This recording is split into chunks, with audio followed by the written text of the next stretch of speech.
हाँ जी दोस्तों, क्या हाल है क्या हाल है क्या हाल है। I hope you are all doing really really well. कैसे हो दोस्तों आप लोग? Sir, how are you all doing? फटाफट कमेंट में बताओ कितना सारा जोश भरा है तुम्हारे अंदर। फटाफट बताओ, क्या तुम लोग आ गए हो चैट पे? फटाफट बताओ। चलो दोस्तों, हम लोग शुरू करने वाले हैं दोस्तों। गुड नाइट सर कहते हैं नलायक। दोस्तों, हम लोग शुरू करने वाले हैं सीए फाइनल का रिवीजन मैराथन, और मैं आप लोगों को आज पढ़ाने वाला हूं सबसे पहला chapter, appointment and qualification of directors. दोस्तों, अगर आप लोग ये मैराथन के लिए एक्साइटेड हो तो वीडियो को लाइक जरूर कर देना और अपने सारे दोस्तों को बता देना कि फुल्ली अमेंडेड वीडियो जो है अब आने वाले हैं इस चैनल पे, और चैनल को सब्सक्राइब जरूर कर लेना ताकि तुम लोगों से कोई भी नोटिफिकेशन छूटे नहीं। सर, ये नोट्स कहां मिलेंगे? जो पूरे अमेंडेड नोट्स है ये नीचे डिस्क्रिप्शन पे मिलेंगे। आप अगर इसको अभी ऑर्डर करेंगे तो सारी चीजें जो है वो नोट्स में आपको नए वाले नोट्स में मिलेगा।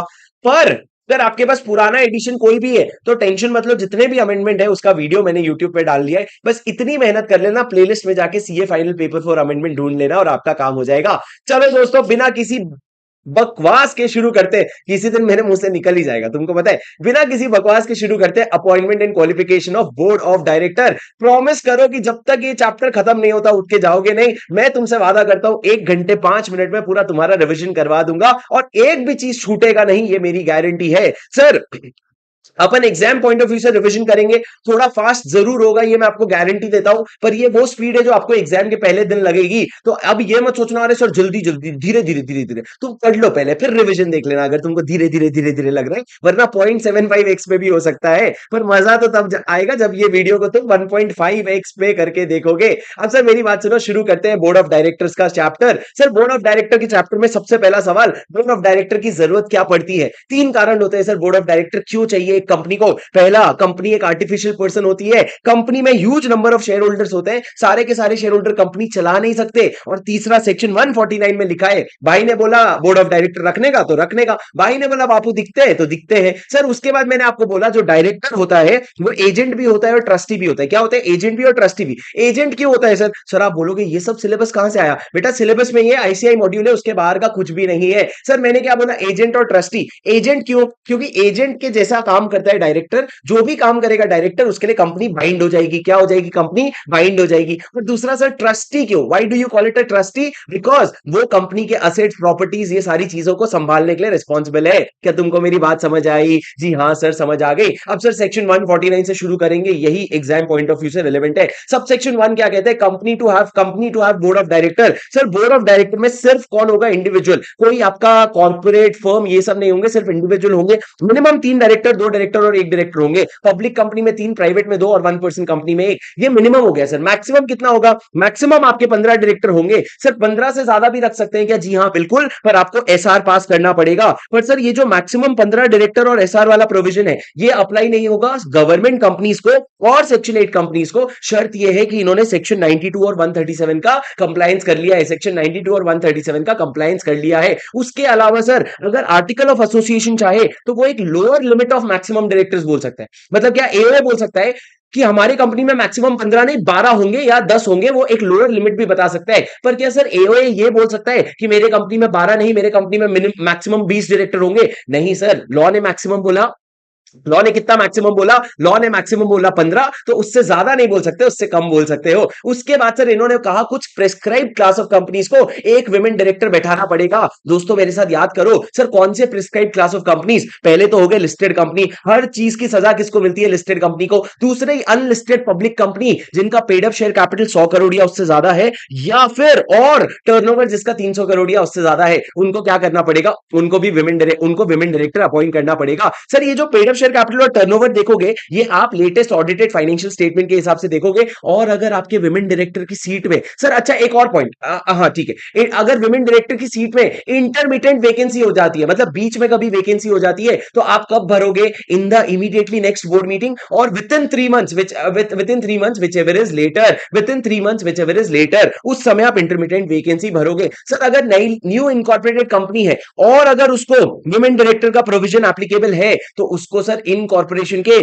6 महीने के अंदर अंदर क्या करना पड़ेगा? 6 महीने के अंदर अंदर उसको विमेन डायरेक्टर बैठाना पड़ेगा न्यूली इनकॉर्पोरेटेड कंपनी, और उसको अगर प्रोविजन एप्लीकेबल हो गया सर, इस पे क्वेश्चन नंबर 53 जरूर रेफर कर लेना। पर ये सर, ये लोगों को विमेन डायरेक्टर बैठाना पड़ता है कम से कम एक। सर विमेन डायरेक्टर रिजाइन कर दे या इंटरमिटेंट वैकेंसी हो जाए तो क्या करना पड़ेगा? In the immediately next board meeting और within 3 months, whichever is later, ये याद रखना। उसके बाद सर मैंने क्या कहा, सर क्या एक विमेन डायरेक्टर का इंडिपेंडेंट होना जरूरी है? नहीं सर, लॉ में ऐसा, कंपनीज एक्ट में ऐसा कहीं नहीं लिखा है कि विमेन डायरेक्टर का इंडिपेंडेंट होना जरूरी है। सेबी एक्ट में अगर कोई और बात लिखी है तो वो हम बाद में देखेंगे। सर उसके बाद आ जाओ रेसिडेंट डायरेक्टर। रेसिडेंट डायरेक्टर हर कंपनी में एक होना चाहिए। Mind the word, every company will have at least one resident director. Sir resident director मतलब क्या? जो उस फाइनेंशियल ईयर में 182 डेज या उससे ज्यादा स्टे करता है।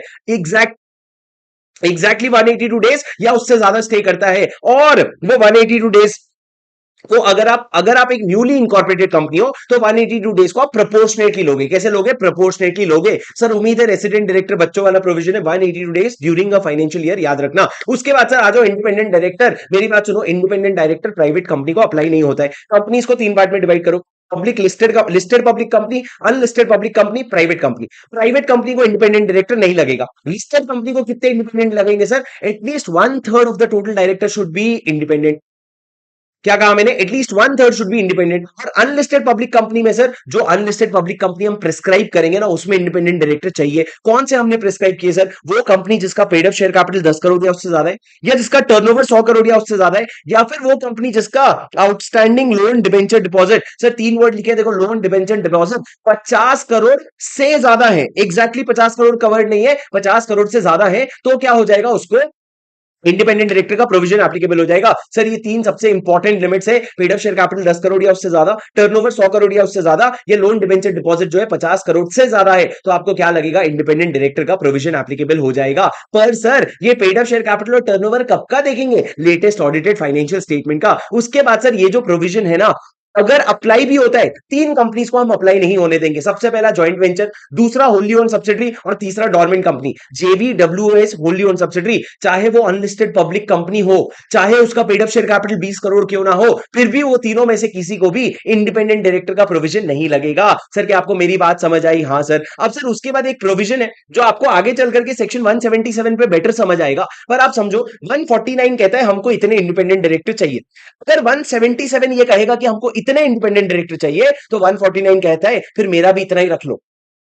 क्या बोला मैंने? सर 149 कहता है मेरे को इतने इंडिपेंडेंट डायरेक्टर चाहिए, मतलब मान लो 10 में से 1/3 इंडिपेंडेंट डायरेक्टर चाहिए। अब ऑडिट कमेटी कहता है मेरे को इतने इंडिपेंडेंट डायरेक्टर चाहिए, तो 149(4) कहता है फिर मेरा भी इतना ही रख लो। दोनों में से जो भी ज्यादा है उतने इंडिपेंडेंट डायरेक्टर हमको कंपनी में चाहिए। सर अगर ऑडिट कमेटी की वजह से आपको higher number of independent director चाहिए ना, तो उतना ही हायर नंबर 149(4) का भी रिक्वायरमेंट है, ऐसा मान लेना। उसके बाद सर अगर इंडिपेंडेंट डायरेक्टर का ऑफिस वेकेट हो जाता है तो same provision as women director, 3 months और immediately next board meeting whichever is later. उसके बाद सर इंडिपेंडेंट डायरेक्टर नहीं बैठाना पड़ेगा आपको। मेरी बात ध्यान से सुनना। सर आपका एक बार पेड अप शेयर कैपिटल का लिमिट ब्रीच हो गया या टर्नओवर ब्रीच हो गया तो परमानेंटली इंडिपेंडेंट डायरेक्टर बैठाओगे क्या? नहीं सर, आपका वंस एप्लीकेबल फॉरएवर एप्लीकेबल नहीं है। Once applicable, it will be applicable for 3 consecutive year, लगातार 3 साल तक। अगर आपका ना पेड अप शेयर कैपिटल का लिमिट ब्रीच हुआ, ना टर्नओवर का लिमिट ब्रीच हुआ, ना कोई और लिमिट ब्रीच होगा ना, तभी जाकर के क्या होगा, आपको डिसकंटिन्यू कर दोगे, कोई प्रॉब्लम नहीं है। उसके बाद सर लिस्टेड कंपनी का डेफिनेशन है, बहुत ज्यादा इंपॉर्टेंट नहीं है।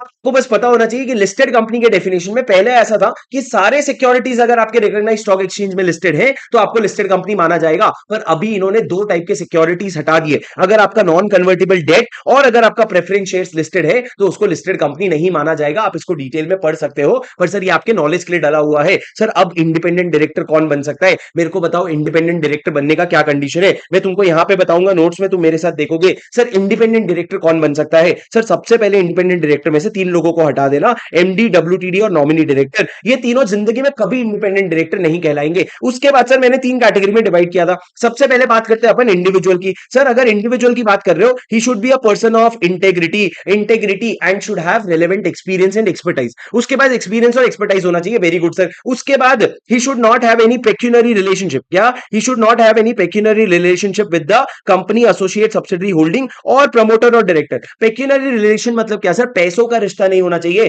किसके साथ, कंपनी एसोसिएट सब्सिडरी होल्डिंग और प्रमोटर और डायरेक्टर के साथ। सर कौन से साल में? In the current year and preceding two financial year. अब सर सुनो, ये जो पेक्यूनरी रिलेशनशिप है ना, इसमें तीन चीजें नहीं आती। अगर आप कोई transaction ordinary course of business में आर्म्स लेंथ प्राइस पे कर रहे हो, या फिर अगर कोई ट्रांजैक्शन वो इंसान के 10% ऑफ टोटल इनकम से कम है, अगर उस इंसान के 10% ऑफ टोटल इनकम से कम है, और तीसरा सर अगर उसको आप रेम्यूनरेशन दे रहे हो ना, तो उसको पेक्यूनरी रिलेशनशिप नहीं बोलेंगे। सर तीन चीजें पेक्यूनरी रिलेशन में नहीं आएगी। पहला ऑर्डिनरी कोर्स ऑफ बिजनेस में आर्म्स लेंथ प्राइस पे, दूसरा 10% ऑफ द टोटल इनकम, और तीसरा रेम्यूनरेशन अगर दे रहे हो तो वो आपका क्या नहीं आएगा, वो आपका क्या नहीं माना जाएगा, उसको आपका पेक्यूनरी रिलेशनशिप नहीं माना जाएगा। उसके बाद मैंने क्या कहा सर, तीसरा वाला आईएमपी की तरह मैंने आपको याद किया था, पी प्रमोटर। आप प्रमोटर नहीं होने चाहिए किसके सर, कैश के, या फिर आप रिलेटिव नहीं होने चाहिए किसके, प्रमोटर या डायरेक्टर के। कौन से प्रमोटर या डायरेक्टर, कैश के। तो सर ना ही आप कैश के प्रमोटर होने चाहिए, ना ही आप कैश के प्रमोटर या डायरेक्टर के रिलेटिव होने चाहिए। अगर आप कैश के प्रमोटर हो या कैश के प्रमोटर या डायरेक्टर के रिलेटिव हो तो आप क्या हो जाओगे, डिस्क्वालिफाइड हो जाओगे, वरना अदरवाइज आप एलिजिबल हो। उसके बाद सर रिलेटिव की बात करते हैं, तो रिलेटिव की बात ऐसी है कि रिलेटिव जो है वो ना सिक्योरिटीज नहीं होल्ड करना चाहिए कंपनी एसोसिएट सब्सिडरी होल्डिंग का।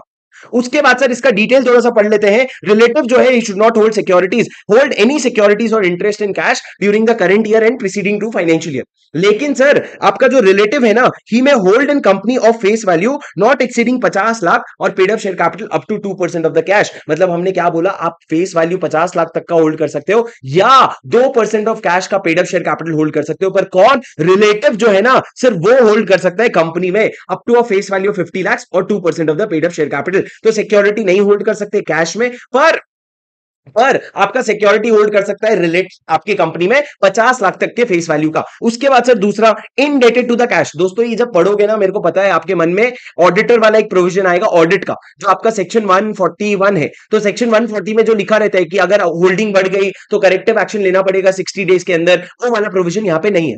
क्या बोले सर, समझा तो ठीक है, नहीं तो जाने दो। मैं कंपनीज एक्ट जो ऑडिट वाला पोर्शन है उसकी बात कर रहा था। अब मेरी बात सुनो सर, दूसरा क्या है, indebted. Indebted to cash, indebted to cash या प्रमोटर या डायरेक्टर नहीं होना चाहिए in excess of 50 lakh rupees. 50 lakh से ज्यादा का आपका इनडेटेडनेस नहीं होना चाहिए करंट ईयर में और प्रीसीडिंग टू फाइनेंशियल ईयर में। उसके अलावा सर आपने कोई गारंटी भी नहीं दिया होना चाहिए या सिक्योरिटी भी नहीं दिया होना चाहिए on favour of any third person to cash और प्रमोटर और director of an amount of 50 lakh rupees. यहां पे सर एग्जैक्टली 50 लाख कवर्ड है, यहां पे 50 लाख से ज्यादा देखना पड़ता है आपको, थोड़ा बारीकी से आप देख लो। यहां पे 50 लाख से ज्यादा होना चाहिए, पर यहां पे एग्जैक्ट 50 लाख भी कवर हो जाता है। अगर आप एग्जैक्ट 50 लाख का गारंटी दे रखे हो तो वो भी कवर हो जाता है। और any other pecuniary relationship with cash of more than equal to 2% of gross turnover और टोटल इनकम। मतलब इसके अलावा कोई भी और पेक्यूनरी रिलेशनशिप रख रहे हो ना, ग्रॉस टर्नओवर का 2% से ज्यादा या टोटल इनकम के बराबर, तो फिर सर उसको क्या माना जाएगा, उसको डिस्क्वालिफाइड माना जाएगा। सर ये चारों रिलेशन कौन रख रहे हैं, मैं खुद, मैं नहीं सर, मेरा रिलेटिव रख रहे हैं। मैं अगर इंडिपेंडेंट डायरेक्टर बनना चाहता हूं तो मेरा ये रिलेटिव जो है ये चारों में कहीं भी नहीं आना चाहिए। सर रिलेटिव का डेफिनेशन हम लोग अगले चैप्टर में डिटेल में वैसे भी पढ़ने वाले हैं, पर ये चारों में तुम कहीं पे भी नहीं फॉल करने चाहिए। उसके बाद सर बात करते हैं neither himself nor relative। अब दोनों की बात करते हैं सर, अब दोनों की बात मैं यहीं पे कर लेता हूं, मेरी बात सुनो। पहला मेरा और रिलेटिव का, we should not be key managerial person, neither me nor my relative should be a key managerial person in the company associate subsidiary holding in the current year and preceding 3 financial year. ना तो मैं ना मेरा कोई relative की managerial person या employ होना चाहिए। की मैनेजरल पर्सन तो नहीं होना चाहिए सर करेंट ईयर और 3 प्रीसीडिंग फाइनेंशियल ईयर में। पर लॉ ये कहता है रिलेटिव जो है ना वो एम्प्लॉय रहा हो सकता है पिछले 3 साल में, वो चलता है। पिछले 3 साल में एम्प्लॉय रहा हो सकता है, वो एक्सेप्शन है, वो चल जाएगा, पर अदरवाइज आप केएमपी नहीं बन सकते। उसके बाद सर आप कोई ऐसे फर्म के पार्टनर, प्रोप्राइटर या एम्प्लॉय नहीं होने चाहिए जो फर्म या तो ऑडिट की फर्म है या सीएस की फर्म है, कंपनी एसोसिएट सब्सिडरी होल्डिंग की, या फिर वो फर्म ऐसी लीगल कंसल्टिंग फर्म है जिसका 10% ऑफ ग्रॉस टर्नओवर तो हमारे कैश से आ रहा है।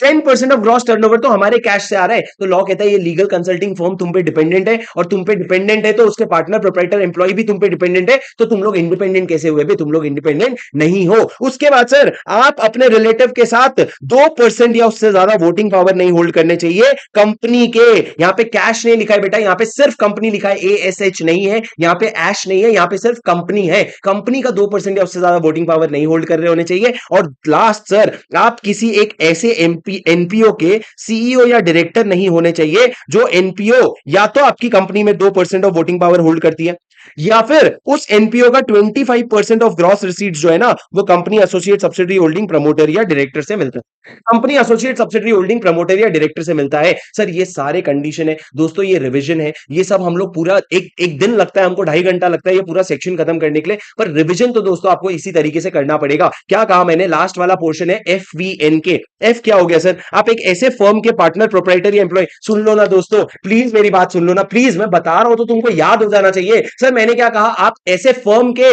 पार्टनर प्रोप्राइटर या एम्प्लॉय नहीं होने चाहिए, PPE plant property and equipment वाला पीपीई ऑफ एनी ऑडिट और कंसल्टिंग फर्म जो कैश का है, या लीगल कंसल्टिंग फर्म जिसका ग्रॉस टर्नओवर का 10% कैश से आता है। और उसके बाद सर एफ के बाद वी, वोटिंग पावर नहीं होना चाहिए आपके पास 2% ऑफ द वोटिंग पावर, 2% से ज्यादा नहीं होना चाहिए कंपनी का, इक्वल टू और मोर देन 2% नहीं होना चाहिए। तीसरा सर एन, एन क्या है आपका, एन ये हो गया, एफ वी एन के हो गया, एन ये हो गया और आपका के हो गया। एन क्या हो गया, नॉन प्रॉफिट ऑर्गेनाइजेशन के आप सीईओ या डायरेक्टर नहीं होने चाहिए जो जिसका ग्रॉस रिसीट का 25% या तो हमसे आ रहा है या फिर 2% ऑफ वोटिंग पावर वो खुद होल्ड करके बैठा है। और लास्ट सर की मैनेजरल पर्सन नहीं होने चाहिए। सर क्या आपको मेरी बात समझ आई? हाँ सर। उसके बाद मैंने आपको एक बात बोला था, ये एग्जाम का क्वेश्चन भी है, क्या मिस्टर ए को आप इंडिपेंडेंट डायरेक्टर अपॉइंट कर सकते हो सब्सिडरी कंपनी में? अगर अगर वो सब्सिडरी कंपनी में इंडिपेंडेंट डायरेक्टर है तो क्या आप उसको होल्डिंग कंपनी में भी इंडिपेंडेंट डायरेक्टर बना सकते हो? The answer is yes, there is no such restriction. हम अपने सब्सिडरी के डायरेक्टर को कहीं मना ही नहीं कर रहे, हम अपने सब्सिडरी के डायरेक्टर को कहीं मना ही नहीं कर रहे। तो लॉ ने बोला चलता है, कोई दिक्कत नहीं है, हमारे इधर चलता है। ठीक है। उसके बाद सर मैंने क्या कहा, 149(6) में बहुत क्वेश्चंस आते हैं आपको पता है। 149(6) में इतने सारे कंडीशन चेक कौन करेगा? तो लॉ ने ये बोला कि आपको डिक्लेरेशन देना पड़ेगा। क्या देना पड़ेगा आपको? डिक्लेरेशन देना पड़ेगा। सर किस तरह का डिक्लेरेशन देना पड़ेगा आपको? आपको डिक्लेरेशन देना पड़ेगा कि मैं इंडिपेंडेंस का क्राइटेरिया मीट करता हूं। सर 3 समय पे देना पड़ेगा। सबसे पहली बार जब आप बोर्ड मीटिंग अटेंड कर रहे हो तब देना, दूसरा हर फाइनेंशियल ईयर के पहले बोर्ड मीटिंग में देना, और तीसरा कभी भी सर्कमस्टांस में चेंज हुआ ना जिससे आपका इंडिपेंडेंट का स्टेटस अफेक्ट हो सकता है, उस समय आप क्या दे देना, डिक्लेरेशन दे देना। कभी भी ऐसा सर्कमस्टेंस में चेंज हुआ जिससे आपका इंडिपेंडेंस का स्टेटस अफेक्ट होता है। उसके बाद सर सबसेक्शन 8 कहता है शेड्यूल 4 का कंप्लायंस करना। 8 का आधा होता है 4 का कंप्लायंस करना। 9 क्या कहता है सर, बहुत इंपॉर्टेंट है, independent director shall never be entitled to stock option. ये लाइन याद कर लो, आपको स्टॉक ऑप्शन कभी भी नहीं मिल सकता। तो मिलेगा क्या सर, 3 चीजें मिल सकती है आपको फीस अंडर 197.5, मतलब सिटिंग फीस आपको मिल सकता है। दूसरा, आपको रीइंबर्समेंट ऑफ एक्सपेंसेस मिल सकता है, आपके खर्चे का रीइंबर्समेंट मिल सकता है for participation in the meeting. और तीसरा, आपको प्रॉफिट रिलेटेड दूंगा अंशिका, प्रॉफिट रिलेटेड कमीशन दोगे, profit related commission as may be entered by the member. चलो sir, profit related commission as may be approved by the members, profit related commission as may be approved by the members, ये आपको देना पड़ेगा। उसके बाद sir, in case of no profit और inadequate profit, independent director में receive remuneration excluding fees under section 197 subsection 5 as per schedule 5। Sir independent director को अगर किसी कंपनी में इनएडिक्वेट प्रॉफिट होता है, तो पहले ये प्रोविजन नहीं था, अब अगर इनएडिक्वेट प्रॉफिट होगा तो आपको शेड्यूल 5 के हिसाब से पैसा मिल जाएगा। पर सर आपको क्या क्या चीजें मिल सकती है, फीस, रीइंबर्समेंट ऑफ एक्सपेंसेस, और तीसरा प्रॉफिट रिलेटेड कमीशन। क्या मिलेगा तीसरा? Profit related commission. Profit related commission दोस्तों, मेरे को ना चैट में सिर्फ रिवीजन करते हुए देखो, इधर उधर की बातें करोगे मैं ब्लॉक कर दूंगा, प्लीज ना बच्चों, मैं डिस्ट्रैक्ट हो जाता हूं, मेरी रिक्वेस्ट है आपसे, मेरा फ्लो टूट जाता है। प्लीज ना आप लोग थोड़ा, मेरे को जो बच्चे पढ़ रहे हैं ना, तुम लोग थोड़ा चैट में रिप्लाई करो ताकि मेरे को बाकी मैसेजेस ना दिखे, मेरे को पढ़ते हुए बच्चे दिखे, ताकि मेरे को समझ आए कि मैं बोल रहा हूं तो कोई सुन रहे हैं। प्लीज ना बच्चों, कैसे कर रहे हो? दृष्टि, थैंक यू। चलो बच्चों सुनो सर, मैंने क्या कहा, टर्म क्या होगा इंडिपेंडेंट डायरेक्टर का, सबसे इंपॉर्टेंट सर, ये आपको बहुत अच्छे से पता है, independent director up to 5 years के लिए अपॉइंट हो सकता है, अप टू 5 इयर्स के लिए अपॉइंट हो सकता है। फिर उसके बाद अपॉइंट करने के लिए ओआर पास करोगे। सर क्या वो री अपॉइंट भी हो सकता है? जी हाँ, वो री अपॉइंट भी हो सकता है for a period of further 5 years, लेकिन याद रखना री अपॉइंट होने के लिए एसआर पास करना पड़ेगा। लेकिन सर मैक्सिमम आपका 2 टर्म होता है, 2 टर्म खत्म होने के बाद आपको क्या करना पड़ेगा, आपको कूलिंग पीरियड में जाना पड़ेगा। किसमें जाना पड़ेगा? Cooling period. कितने साल का कूलिंग पीरियड होगा सर आपका? 3 साल का कूलिंग पीरियड होगा, जिसमें he shall not be associated with the company in any capacity, directly और इनडायरेक्टली, किसी भी तरीके से तुम एसोसिएटेड नहीं रहोगे। उसके बाद सर मैंने क्या कहा, ये बहुत इंपॉर्टेंट प्रोविजन है दोस्तों, और आप जब इंडिपेंडेंट डायरेक्टर को रीअपॉइंट करोगे ना, तो आप एसआर तो पास करोगे ही करोगे, साथ में आप बोर्ड रिपोर्ट में भी डिस्क्लोज करोगे कि हमने एसआर पास कर दिया है। उसके बाद मैंने क्या कहा सर, इंडिपेंडेंट डायरेक्टर और नॉन एग्जीक्यूटिव डायरेक्टर, मेरी बात ध्यान से सुनना, इंडिपेंडेंट डायरेक्टर और नॉन एग्जीक्यूटिव डायरेक्टर की क्या बात बताई मैंने सर? इंडिपेंडेंट और डायरेक्टर और नॉन एग्जीक्यूटिव डायरेक्टर हमेशा लाइबल नहीं होते, वो सिर्फ तीन केस में लाइबल होते हैं। जब पहला उनके नॉलेज के साथ, नॉलेज में रह करके कोई चीज हुई है, दूसरा उन्होंने the fault was attributable to the board process, और तीसरा something which has occurred with their consent और कन्विंस, और for which they failed to act diligently. या तो उन्होंने अपना कंसेंट दिया था या फिर उन्होंने ढंग से काम नहीं किया, तो उसके वजह से जो भी चीजें हुई है ना उसके लिए वो लाइबल होंगे। तीन चीजों के लिए लाइबल होंगे सर, केबीसी, के नॉलेज, बी बोर्ड प्रोसेस और सी कंटेंट। केबीसी के लिए लाइबल होंगे, वरना उसके अलावा किसी के लिए लाइबल नहीं होंगे। दोस्तों इंडिपेंडेंट डायरेक्टर क्या रिटायर बाय रोटेशन करता है? नहीं सर, इंडिपेंडेंट डायरेक्टर बिल्कुल भी रिटायर बाय रोटेशन नहीं करता है। उसके बाद आ जाओ सर सेक्शन 150 में। मेरी बात ध्यान से सुनो, मैं आपको स्क्रीन पे बता रहा हूं, मेरी बात ध्यान से सुन लो, खत्म हो जाएगा। सर 150 क्या है, मेरी बात सुनना। सर लॉ ने बोला कि हम एक डेटा बैंक बनवाएंगे, डेटा बैंक बनवाएंगे जिसमें हर वो डायरेक्टर जो एलिजिबल है to become a direct independent director and willing to become an independent director है, उसका डेटा बैंक यहां पे डलवाएंगे हम। सर डेटा बैंक में किसको मेंटेन करने का हमने बोला आइका मानेसर को बोला, Indian institute of corporate affairs को बोला, तू मैनेज कर लेना बेटा डेटा बैंक। अब सर मेरी बात ध्यान से सुनो, हर वो इंसान जो एलिजिबल है और विलिंग है वो यहां पे अपना नाम इंक्लूड करवाएगा। अब सर यहां से नाम उठा करके कौन लेके जाएगा? कंपनी लेकर के जाएगी। पर सर बंदा इंडिपेंडेंट टू द कंपनी है कि नहीं, वो ड्यू डिलिजेंस करना किसकी रिस्पॉन्सिबिलिटी है? वो ड्यू डिलिजेंस करना डायरेक्टर, ये कंपनी की रिस्पॉन्सिबिलिटी है।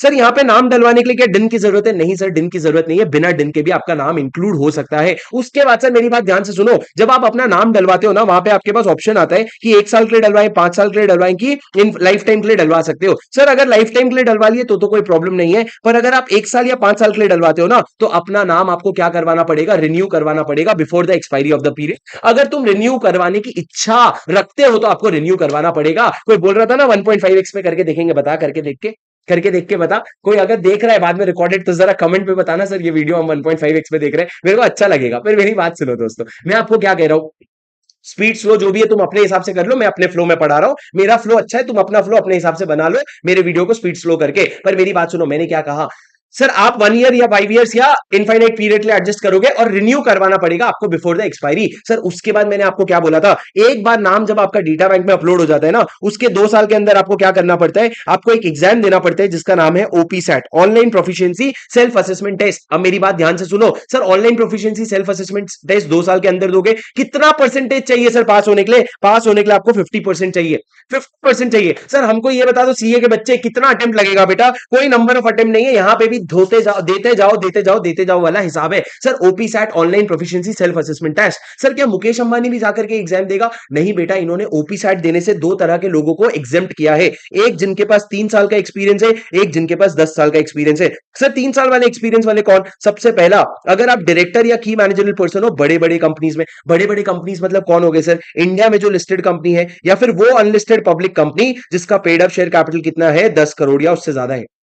उसके बाद सर इंडिया में जो बाहर के बॉडी कॉर्पोरेट है जो लिस्टेड है, या फिर उसके अलावा जो बाहर के बॉडी कॉर्पोरेट है जिसका paid up share capital $2 million से ज्यादा है, या फिर सर उसके अलावा कोई भी स्टैट्यूटरी कॉर्पोरेशन है। कोई भी अगर स्टैट्यूटरी कॉर्पोरेशन है तो वो स्टैट्यूटरी कॉर्पोरेशन को क्या करना पड़े? उस स्टैट्यूटरी कॉर्पोरेशन में अगर आप डायरेक्टर या की मैनेजरल पर्सन बन के बैठे हो 3 साल के लिए, तो आपको ये प्रोविजन का, ये ओपी सैट का एग्जाम नहीं देना पड़ेगा। सर देखो कौन कौन से लोग बच जाएंगे अगर आप लिस्टेड पब्लिक कंपनी के हो या अनलिस्टेड पब्लिक कंपनी जिसका paid up share capital 10 crore या उससे ज्यादा है, बॉडी कॉर्पोरेट जो लिस्टेड है या बॉडी कॉर्पोरेट जो अनलिस्टेड है पर paid up share capital $2 million या उससे ज्यादा है, या फिर स्टैट्यूटरी कॉर्पोरेशन। ये पांचों लोगों को क्या करना पड़ेगा सर? इनको अगर ये यहाँ पे पांचों में से कहीं पे भी डायरेक्टर या की मैनेजरल पर्सन हो 3 साल या उससे ज्यादा के लिए, तो तुमको माफी मिल जाएगी। सर मेरा टाटा मोटर में 1 साल का एक्सपीरियंस है, मैं टाटा मोटर में 2 साल का एक्सपीरियंस है, पर उसी समय जब मैं टाटा मोटर्स में 2 साल का एक्सपीरियंस ले रखा था एज ए डायरेक्टर, उसी समय on during the same time मैं अडानी अडानी एंटरप्राइज में भी काम कर रहा था। तो सर मेरा ये 2 साल और ये 2 साल मिला के 4 साल गिनेंगे क्या?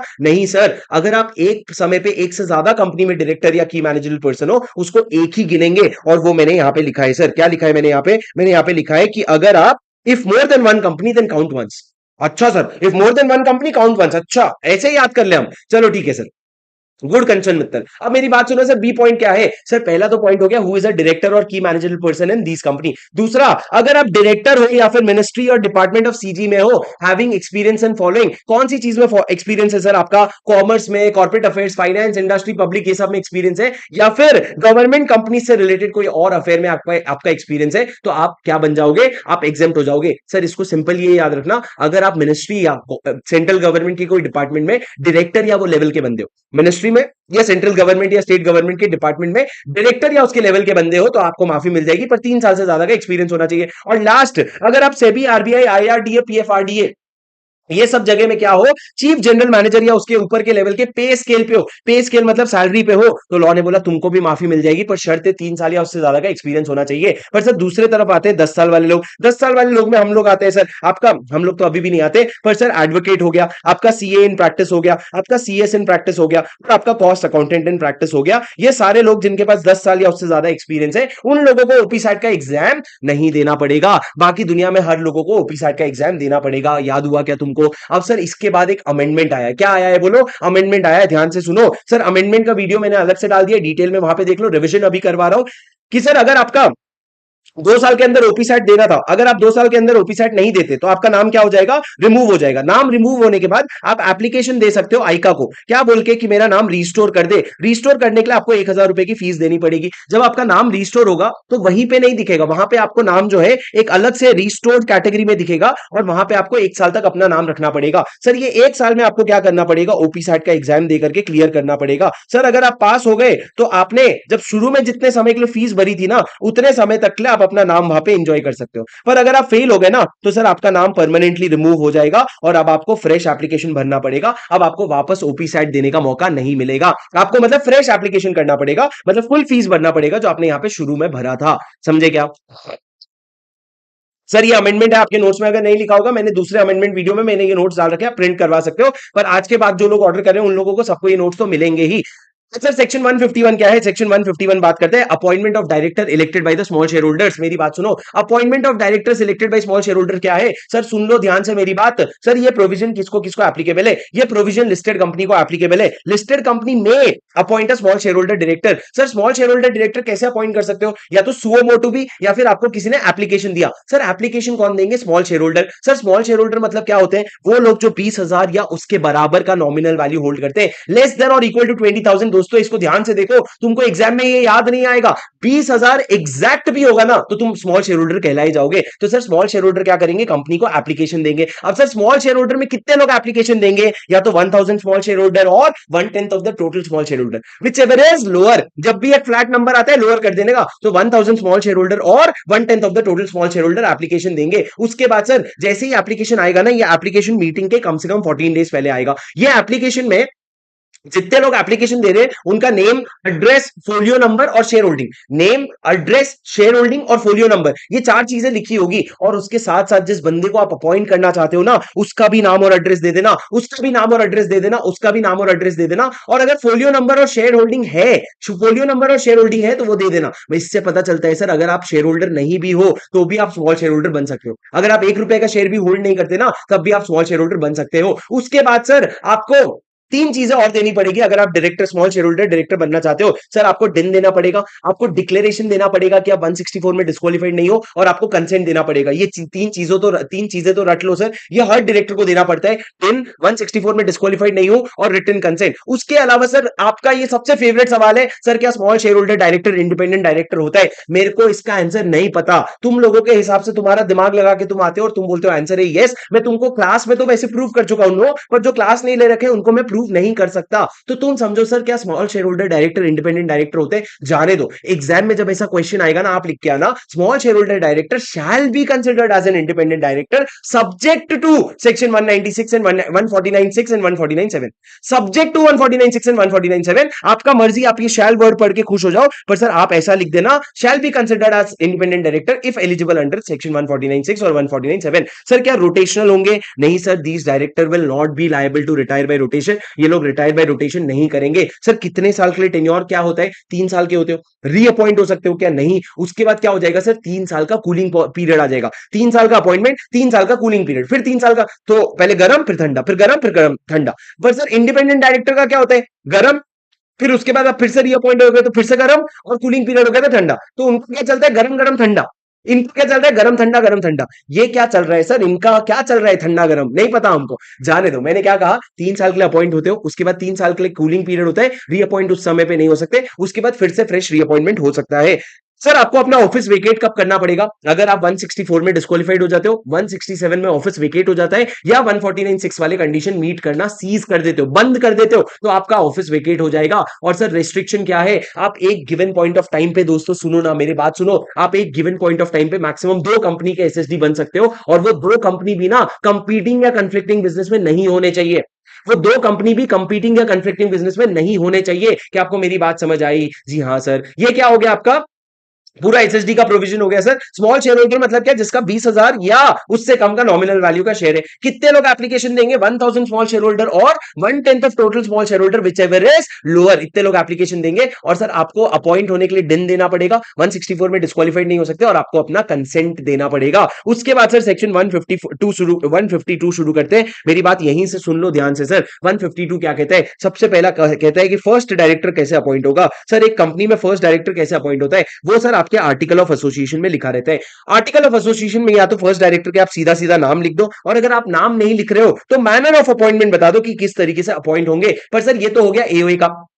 उसके बाद मैंने क्या कहा, फर्स्ट डायरेक्टर अगर एओए में कुछ नहीं लिखा है तो सर आपके जो सब्सक्राइबर्स टू मेमोरेंडम होंगे ना, उनको ही फर्स्ट डायरेक्टर मान लिया जाएगा। और तो और सुनो, 1 पर्सन कंपनी के केस में जो सोल मेंबर होता है ना, वही फर्स्ट डायरेक्टर माना जाता है। ये हो गया सर आपका फर्स्ट डायरेक्टर का प्रोविजन। उसके बाद मैंने क्या कहा सर, अगर आप डायरेक्टर बनना चाहते हो तो अपॉइंट कैसे होगे sir, unless otherwise specified. Unless otherwise specified मतलब अगर हमने नहीं बताया है तब कैसे अपॉइंट होगे, आप मेरे को बताना जरा सर। अनलेस अदरवाइज स्पेसिफाइड, आप जनरल मीटिंग में ओआर पास करके अपॉइंट होगे, जनरल मीटिंग में अपॉइंट होगे बाय पासिंग अ रेजोल्यूशन। तीसरा सर, अगर आप डायरेक्टर बनना है तो आपके पास बड़ा दिन होना चाहिए। क्या होना चाहिए, बड़ा दिन होना चाहिए। दिन होने की बहुत जरूरत है, उसके बिना डायरेक्टर नहीं बन सकते। अब सर दिन, अगर आप डायरेक्टर बनना चाहते हो ना, आपके पास दिन आपको सबमिट करना पड़ेगा, और आपको डिक्लेरेशन देना पड़ेगा कि मैं 164 में क्या नहीं हूं, डिस्क्वालीफाइड नहीं हूं, तब जाके आप डायरेक्टर बन सकते हो। सर सबसेक्शन 5 क्या कहता है, मेरी बात ध्यान से सुनो दोस्तों, मेरे साथ साथ चलो प्लीज। कोई कोई रॉकेट साइंस नहीं है बेटा, रॉकेट साइंस 188 रिलेटेड पार्टी है जब अपन पढ़ेंगे,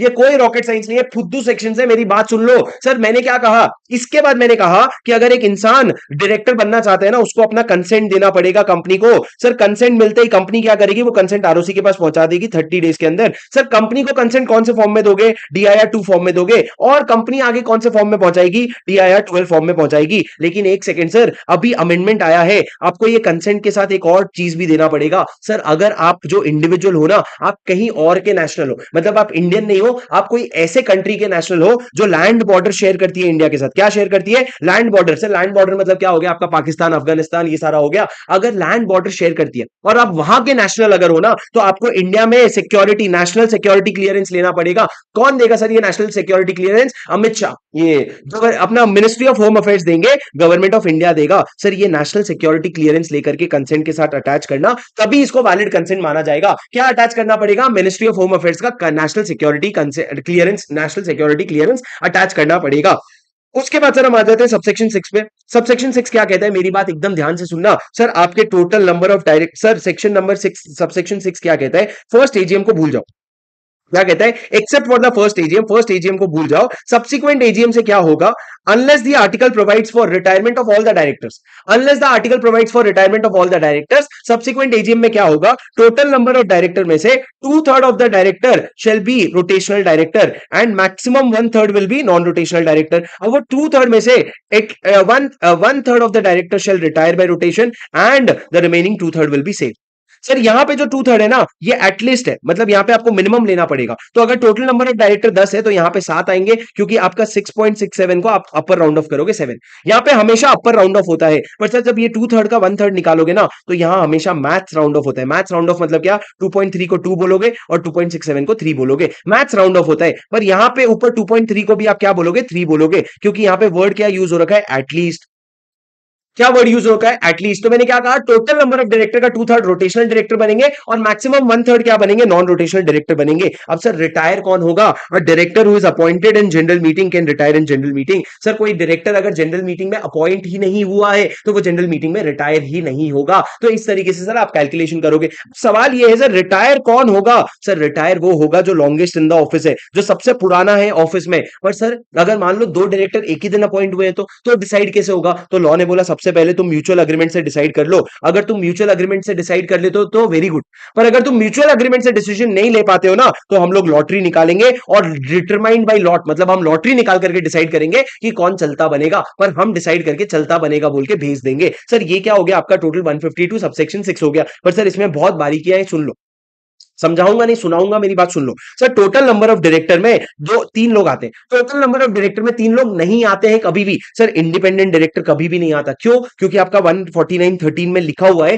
कि इंडिपेंडेंट डायरेक्टर टोटल डायरेक्टर में नहीं आता है। दूसरा कौन नहीं आता है दोस्तों, दूसरा आपका नॉमिनी डायरेक्टर नहीं आता है जिसको पब्लिक फाइनेंशियल इंस्टीट्यूशन ने अपॉइंट किया है, और तीसरा वो नॉमिनी डायरेक्टर नहीं आता है जिसको एलआईसी ने अपॉइंट किया है। क्यों सर, क्योंकि एलआईसी एक्ट में लिखा हुआ है कि हमारे डायरेक्टर रिटायर नहीं करते। सर ये पब्लिक फाइनेंशियल इंस्टीट्यूशन को जो गवर्न करता है उसमें लिखा है हमारे डायरेक्टर रिटायर नहीं करते, तो आप उनको टोटल नंबर ऑफ डायरेक्टर में लेना ही मत। पर सर कोई अगर नॉमिनी डायरेक्टर है जो अग्रीमेंट वगैरह से आया है तो लॉ कहता है फिर तो उसको टोटल नंबर ऑफ डायरेक्टर में तो लेगा, पर ये दोनों को नहीं लेना। उसके बाद सर मैंने क्या कहा, नॉन रोटेशनल डायरेक्टर में कौन आता है, सर नॉन रोटेशनल डायरेक्टर में वो डायरेक्टर आते हैं जिनको बोर्ड अपॉइंट करता है, जैसे कि आपका ऑल्टरनेट डायरेक्टर हो गया, या जैसे कि आपका कैजुअल वैकेंसी वाला डायरेक्टर हो गया, या फिर सर आपका नॉमिनी डायरेक्टर हो गया। ये सारे कहां पे आते हैं, नॉन रोटेशनल डायरेक्टर में आते हैं, मतलब वो डायरेक्टर जिसको बोर्ड ने अपॉइंट किया है। अच्छा मेरे को बताओ एमडी और डब्ल्यूटीडी ये क्या रोटेशनल होते हैं कि नॉन रोटेशनल होते हैं, तो सर वो कुछ भी हो सकते हैं, डिपेंड करता है उनके टर्म्स ऑफ अपॉइंटमेंट में। जो आपने उनके अग्रीमेंट में लिखा है रोटेशनल लिखा है तो रोटेशनल, नॉन रोटेशनल लिखा है तो नॉन रोटेशनल। ये सर हो गया आपका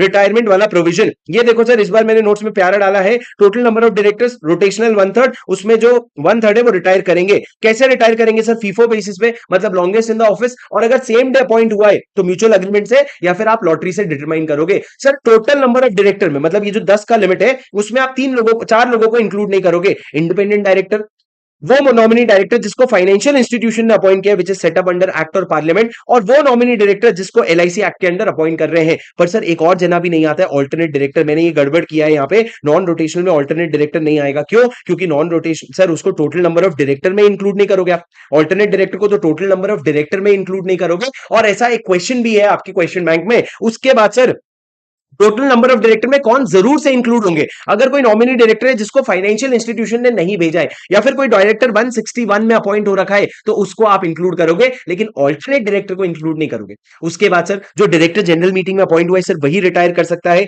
और सर डायरेक्टर जो 161(4) में अपॉइंट हुआ है कैजुअल वैकेंसी वाला वो भी नॉन रोटेशनल कहलाएगा। और एमडी के एमपी सर रोटेशनल होंगे कि नॉन रोटेशनल वो उनके टर्म्स पे डिपेंड करेगा। उसके बाद सर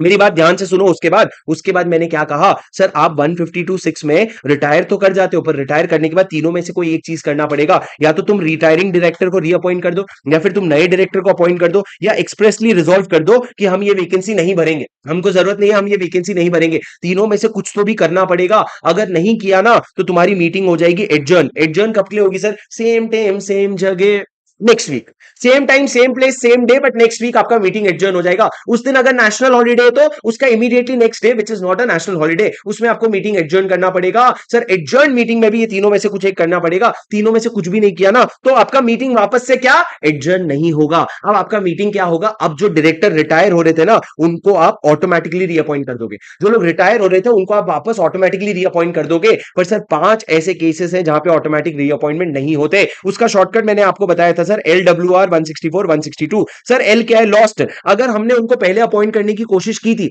वो रेजोल्यूशन जो है वो हार गए तो फिर सर उस केस में हम उनको ऑटोमेटिक रीअपॉइंटमेंट नहीं होने देंगे। दूसरा डब्ल्यू विलिंगनेस, अगर सर उन्होंने राइटिंग में अपना विलिंगनेस दिया था, अनविलिंगनेस दे दिया कि हम नहीं बनना चाहते तुम्हारी फालतू कंपनी में डायरेक्टर, तो आप उनको ऑटोमेटिक रीअपॉइंट नहीं करोगे। तीसरा सर अगर रेजोल्यूशन लगता है, लॉ में क्लियरली लिखा है OR या SR लगेगा उनके अपॉइंटमेंट के लिए, तो OR या SR लगेगा। उसके बाद सर अगर 164 में डिस्क्वालिफाइड हो गया तो आप कैसे ऑटोमेटिक रीअपॉइंटमेंट करोगे। और अगर 162 मतलब separate vote for each director, अगर ये प्रोविजन एप्लीकेबल है तो आप ऑटोमेटिक रीअपॉइंटमेंट नहीं करोगे। मतलब सर ये 5 केस में ऑटोमेटिक रीअपॉइंटमेंट नहीं होता है। LWR 164 162, लॉस्ट, विलिंगनेस, रेजोल्यूशन, 164 162, ये 5 प्रोविजन हो गया। समझा गया तुमको दोस्तों? अरे बोलो समझा क्या मालिक? हाँ चलो सर अगले प्रोविजन में बढ़ते हैं। अगला प्रोविजन क्या है मेरी बात सुनो सर। ये हो गया आपका पूरा का पूरा सेक्शन 152। अब सर 153 से आपका डिन का प्रोविजन शुरू होता है। एक सुर में सुनाऊंगा खत्म हो जाएगा। मेरी बात सुनो दोस्तों, इस बार मैं आपको इस तरीके से रिवीजन करवा रहा हूं क्योंकि मेरे को और इफेक्टिव लग रहा है ये।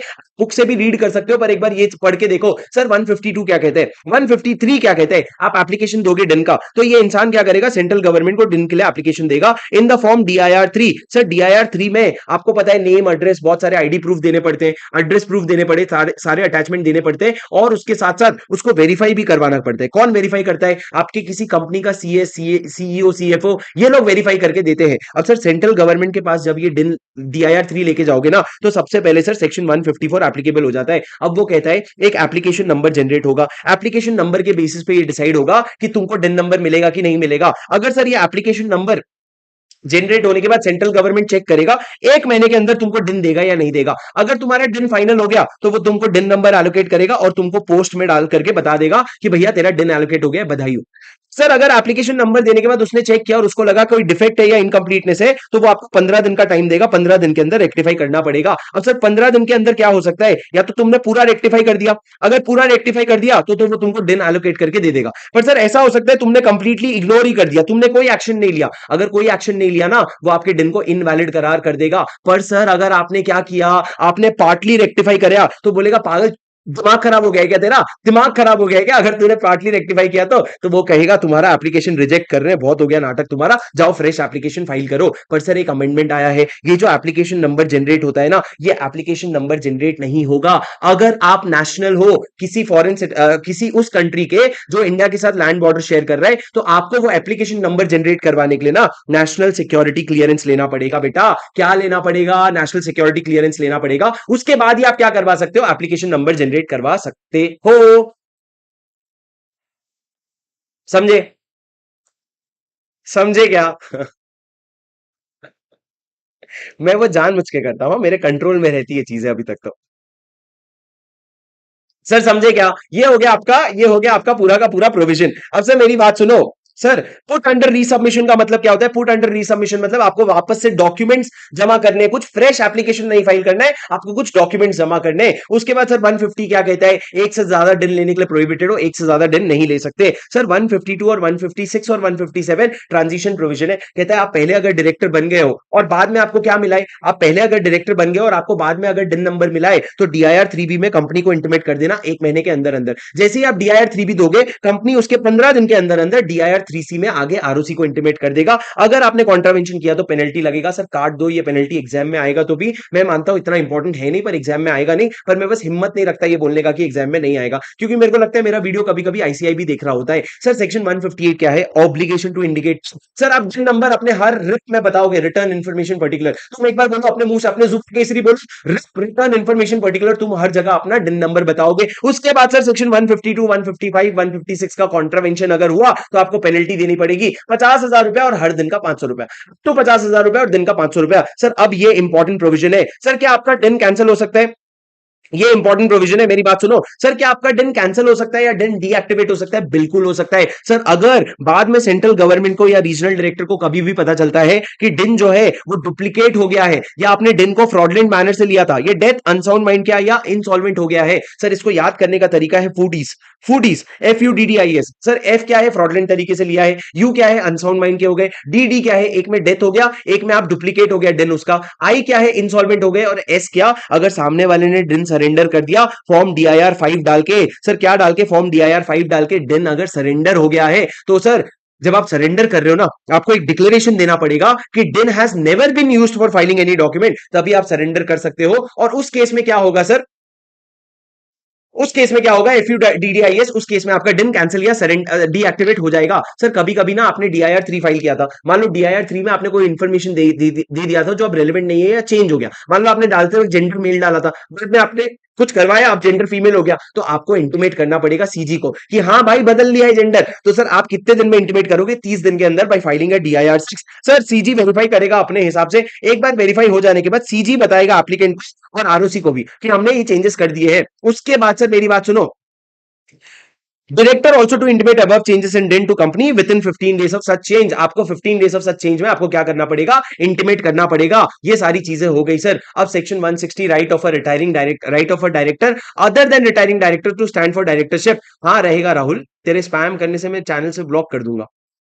सुनो मेरी बात सर, मेरी बात सुनो ना सर। सर मैंने क्या कहा, सेक्शन 160 बहुत इंपॉर्टेंट है बेटा। सेक्शन 160 मेरी बात ध्यान से सुनना। Right of a director other than retiring director to stand for directorship. Sir अगर ये इंसान है, इसको अगर रिलायंस इंडस्ट्री में डायरेक्टर बनना है तो इसको खुद को एप्लीकेशन देना पड़ेगा या इसके बिहाफ में कोई मेंबर एप्लीकेशन देगा, या खुद एप्लीकेशन देगा या उसके बिहाफ में कोई मेंबर एप्लीकेशन देगा। मेंबर कौन सर, जो रिलायंस का मेंबर है, ये एप्लीकेशन देगा, उसके साथ साथ डिपॉजिट देगा कि मैं कंपनी का डायरेक्टर बनना चाहता हूं। सर ये एप्लीकेशन आप कितने दिन पहले दोगे, जनरल मीटिंग के कम से कम 14 डेज पहले दोगे। सर ये डिपॉजिट कितना दोगे, आप 1 लाख रुपए का डिपॉजिट दोगे और फिर रिलायंस को दोगे। जैसे ही रिलायंस के पास ये एप्लीकेशन आएगा, रिलायंस लेकर के इसको चला जाएगा मेंबर्स के पास। कैसे भेजोगे सर, आप इंडिविजुअल नोटिस भी भेज देना, साथ में कंपनी के वेबसाइट पे भी डाल देना। पर सर अगर आप इंडिविजुअल नोटिस नहीं भेज पा रहे हो ना, तो न्यूज़पेपर में डाल देना, पर वेबसाइट में तो डालना जरूरी है। इंडिविजुअल नोटिस अगर नहीं भेज पा रहे हो ना, तो न्यूज़पेपर में डाल देना, पर सर न्यूज़पेपर में डालने के बाद भी वेबसाइट में डालना तो जरूरी है। इस तरीके से आप मेंबर को इंटीमेट कर दोगे कम से कम मीटिंग के 7 दिन पहले। अब मेरी बात सुनो सर, ये जो डिपॉजिट आप दे रहे हो 1 लाख रुपए का, क्या ये रिफंड हो जाएगा? हाँ सर ये रिफंड हो जाएगा अगर इस इंसान जिसको हमने नॉमिनेट किया है, जिसका हमने नाम दिया है, या तो वो इलेक्ट हो जाता है या उसको 25% से ज्यादा तो भी वोट मिलते हैं।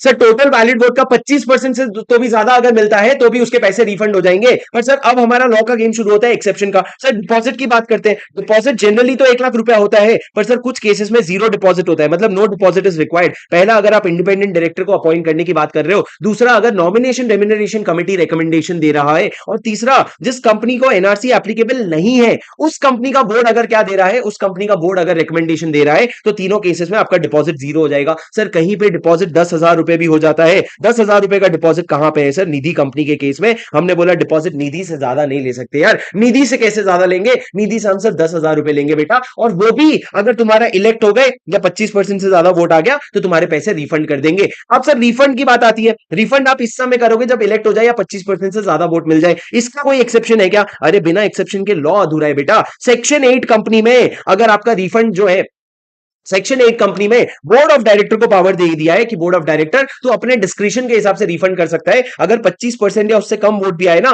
तो तू चाहे तो रिफंड कर सकता है, कोई प्रॉब्लम नहीं है। समझे क्या बेटा? अरे बोलो बेटा समझे क्या? सर डिड यू अंडरस्टैंड और did you not understand? Sir did you understand और did you not understand? Sir ये पूरा प्रोविजन कवर हो गया। और लास्ट में मैं आपको बताना चाहता हूं, ये प्रोविजन 3 तरह के कंपनीज को अप्लाई नहीं होगा। प्राइवेट कंपनी, 100% गवर्नमेंट कंपनी और उनके सब्सिडरीज, और तीसरा सेक्शन 8 कंपनी जो बैलेट से इलेक्शन करने के लिए लिखे हुए हैं अपने यूए में। सर 3 कंपनीज को अप्लाई नहीं होगा, प्राइवेट कंपनी, गवर्नमेंट कंपनी और वो सेक्शन 8 कंपनी जो बैलेट से इलेक्शन कर रहे हैं, उनको भी एप्लीकेबल नहीं होगा। उसके बाद सर हमने सेक्शन 161 पढ़ा। सर सेक्शन 161 क्या है, मेरी बात ध्यान से सुनो। सर सेक्शन 161 क्या कहते हैं, 4 तरह के डायरेक्टर के बारे में बात करता है। सर सबसे पहला हो गया एडिशनल डायरेक्टर। ध्यान से सुनना, एक एक कॉन्सेप्ट खत्म हो जाएगा, तुमको पता भी नहीं चलेगा। सर 161 सबसेक्शन 1 क्या कहते हैं? मेरे को बुक की जरूरत नहीं है भाई, मेरे को अभी रटा गया है पूरा। मेरी बात सुनो तुम। सर सेक्शन कहता है, बुक कहां है सर आपका? सुनो, मेरे को नहीं चाहिए, मेरी बात सुनो। सर सेक्शन 161 सबसेक्शन 1 क्या कहता है? सर एडिशनल डायरेक्टर क्या होता है? सर लॉ ये कहता है कि अगर एक आर्टिकल ऑफ एसोसिएशन में पावर दिया गया है, तो एक कंपनी का जो बोर्ड ऑफ डायरेक्टर है ना, वो एडिशनल डायरेक्टर अपॉइंट कर सकता है। सर ये एडिशनल डायरेक्टर कोई भी हो सकता है, पर ये ध्यान रखना, कोई बंदा if he fails to get appointed मतलब पहले आपने उसको अपॉइंट करने की कोशिश की थी जनरल मीटिंग में, पर अब अगर वो अपॉइंट नहीं हो पाए ना, तो उसको आप एडिशनल डायरेक्टर मत बनाना, उसके अलावा किसी को भी बना लेना। सर ये एडिशनल डायरेक्टर का टेन्योर क्या रहेगा? सर ये एडिशनल डायरेक्टर का टेन्योर रहेगा अगले एजीएम तक का, या last due date for holding AGM, जो भी लास्ट ड्यू डेट है एजीएम रखने का। उसके बाद सर मैंने क्या कहा, मेरी बात ध्यान से सुनना।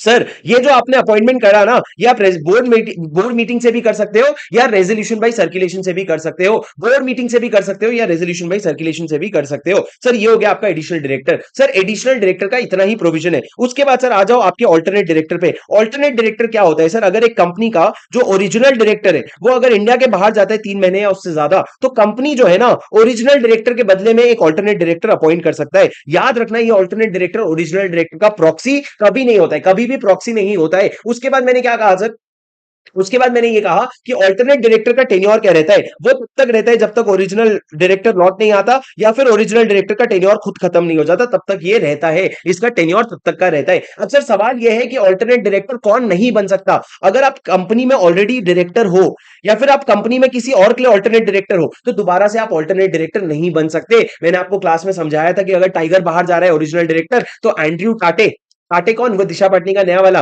वो उसको भी तुम ऑल्टरनेट डायरेक्टर बना सकते हो, पर वो टाइगर का प्रॉक्सी नहीं है, समझा? वो अपनी खुद की मर्जी से कर रहा है डायरेक्टरशिप। क्या सोच रहे हो तुम लोग? उसके बाद सर मैंने क्या कहा, उसके बाद सर अगर एक ओरिजिनल डायरेक्टर इंडिपेंडेंट डायरेक्टर है ना, तो उसके बदले में जो ऑल्टरनेट डायरेक्टर आ रहे हैं उसको भी 149(6) का कंप्लायंस करना पड़ेगा। सर इतना ही प्रोविजन है आपके ऑल्टरनेट डायरेक्टर का, और ऑल्टरनेट डायरेक्टर खत्म हो जाता है। पर सर ऑल्टरनेट डायरेक्टर अपॉइंट करने का पावर कौन दे रहा है? या तो आर्टिकल ऑफ एसोसिएशन से ले लो, या फिर अगर नहीं है ना तो आप ओआर पास करके भी पावर ले सकते हो। अगर शेयर होल्डर ने ओआर पास करके बता दिया तो भी आप ऑल्टरनेट डायरेक्टर बन सकते हो। अब सर उसके बाद मेरी बात सुनो, अब आ जाते हैं नॉमिनी डायरेक्टर पे।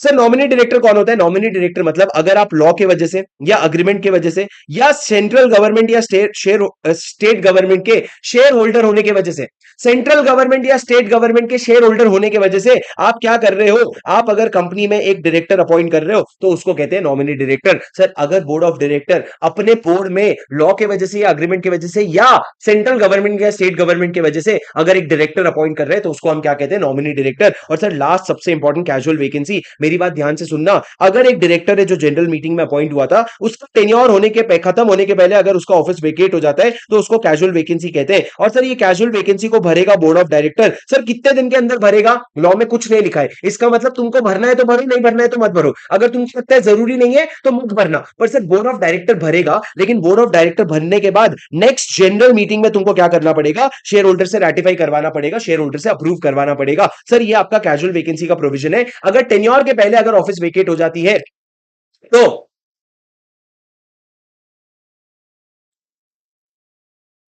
कोई बात नहीं रवि, प्रिंट करवा ले बाबा, इतना भी बड़ी बात नहीं है, मेरे को लिखना पड़ रहा है, तेरी भी पढ़ाई है भाई थोड़ी सी, समझ रहे हैं ना? सुनो मेरी बात, अगर आईसीआई कल को अमेंडमेंट निकालेगा तो मैं थोड़ी बेटा तुमको जादू से ऐसा करके दे दूंगा, तुमको मेहनत तो करनी पड़ेगी दोस्त थोड़ी सी, सुने ना, समझे ना? प्लीज बेटा थोड़ा सा कर लो ना, प्लीज थोड़ा सा, तुम्हारी भी पढ़ाई है ना बेटा, मेरी जिम्मेदारी है माना, पर तुम्हारी भी तो मुझसे ज्यादा जिम्मेदारी है ना। सर नॉमिनी डायरेक्टर हो गया, कैजुअल वैकेंसी के भी सारे पॉइंट्स कवर हो गए। सर ये कैजुअल वैकेंसी का एक चीज इंपॉर्टेंट है सर, यहाँ पे जो डायरेक्टर अपॉइंट हुआ ये ऑफिस कब तक होल्ड करेगा? सर ये बचे हुए समय के लिए होल्ड करेगा। किसके लिए? बचे हुए समय के लिए होल्ड करेगा, फॉर द रिमेनिंग पीरियड। जब ओरिजिनल डायरेक्टर अगर रहता तो वो जब तक ऑफिस में बैठा रहता तब तक ये ऑफिस में बैठा रहेगा। दोस्तों क्या तुमको समझ में आया? पर सर एक बात याद रखना, सर सेक्शन 4 में कैजुअल वैकेंसी भरने का पावर दे कौन रहा है? सर यहाँ एओए या ऑर्डिनरी रेजोल्यूशन नहीं दे रहा है, यहाँ पावर सीधा सीधा कहां से आ रहा है? लॉ से आ रहा है। कहां से पावर आ रहा है? लॉ से पावर आ रहा है। और एक और बात याद रखना, अगर मैं आपको बात करूं रेजोल्यूशन बाई सर्कुलेशन की, देखो जो बोर्ड मीटिंग में आप अपॉइंट करते हो ना, ये बोर्ड मीटिंग में जो अपॉइंट करते हो ना, तो रेजोल्यूशन हर जगह आरबीसी से पास हो सकता है, लेकिन कैजुअल वैकेंसी भरने की जब बात आई ना तो आपको बोर्ड मीटिंग के लिए मिलना पड़ेगा, आप उसको रेजोल्यूशन बाय सर्कुलेशन से अपॉइंट नहीं कर सकते। ये दो पॉइंट याद रखना क्योंकि ये आपके एमसीक्यू में आने के चांसेस रखता है। अब सर उसके बाद 162 क्या कहता है? बहुत आसान है सर, मैं आपको बहुत आसान है, बहुत बेसिक तरीके से बताऊंगा। लॉ ये कहता है कि अगर आप अलग अलग डायरेक्टर अपॉइंट कर रहे हो ना, हर डायरेक्टर के लिए आप क्या करो, आप हर डायरेक्टर के लिए अलग अलग रेजोल्यूशन पास करोगे, separate resolution for each director. पर अगर आप चाहते हो सारे डायरेक्टर्स को एक ही रेजोल्यूशन से अपॉइंट करना, तो ये रेजोल्यूशन पास करने के पहले आपको एक और रेजोल्यूशन पास करना पड़ेगा, जिसमें आपको शेयर होल्डर से कंसेंट लेना पड़ेगा कि भाई हम एक मिला करके सारे डायरेक्टर को अपॉइंट करने का रेजोल्यूशन पास करने वाले हैं। और ये जो आरओ रेजोल्यूशन आप पास कर रहे हो ना, ये यूनानिमसली अप्रूव होना चाहिए without any votes cast against it, तभी जाकर के आप ये वाला मोशन पास कर सकते हो। सर लॉ ने क्या कहा? ये तो मैंने हिंदी में बोल दिया, लॉ ने क्या बोला? At a general meeting, sir ये प्रोविजन सिर्फ जनरल मीटिंग में अप्लाई होता है। A motion for appointment of 2 और more than 2 person as director by a single resolution shall not be moved, एक रेजोल्यूशन में नहीं हो सकता unless proposal to move such a motion has first been agreed to at the meeting without any vote cast against it. मतलब पहले आपने votes का पहले एक रेजोल्यूशन मूव कर लिया, उसमें आपने पूछ लिया कि भाई सबको मिला के एक साथ अपॉइंट कर दूं क्या, तो पहला वाला रेजोल्यूशन अगर यूनानिमसली वोट हो गया तो अगला वाला रेजोल्यूशन आप मूव कर सकते हो। पर सर अगर बिना पूछे आपने मूव कर दिया ना तो वो वॉइड हो जाएगा। क्या हो जाएगा? वॉइड हो जाएगा। सर याद रखना ये प्रोविजन सिर्फ जनरल मीटिंग में अप्लाई होता है, ये प्रोविजन बोर्ड मीटिंग के लिए एप्लीकेबल नहीं है। उम्मीद है आपको मेरी बात समझ आई होगी। सर सेक्शन 163 आपको एक बार बस बता देता हूं, बहुत ज्यादा इंपॉर्टेंट नहीं है, एक बार बस सुन लो सेक्शन 163 क्या है। सर सेक्शन 163 क्या कहता है कि आपका, सर मैं समझा बिल्कुल भी नहीं पाऊंगा आपको अभी के रिवीजन में, पर आपको ये एक आपका राज्यसभा का वोटिंग सिस्टम पूरा यहां पे डिस्कस होता है सर। यहां पे मैंने क्या कहा, सेक्शन 163 क्या कहता है, option to adopt proportional representation, ये एक मेथड है, ये एक वो मेथड है जिससे माइनॉरिटी शेयर होल्डर को बचाया जाता है। तो सर ये वाला जो प्रोविजन है ना पूरा एक्ट को ओवरराइड करता है और ये कहता है कि एओए में आप ऐसा लिख सकते हो कि appointment of not less than 2/3 of the total director, मतलब कम से कम 2/3 डायरेक्टर जो है ना they will be appointed by proportional representation. Proportional representation में दो मेथड का नाम इन्होंने लिख दिया है सर, सिंगल ट्रांसफरेबल वोट और क्यूमुलेटिव वोटिंग सिस्टम।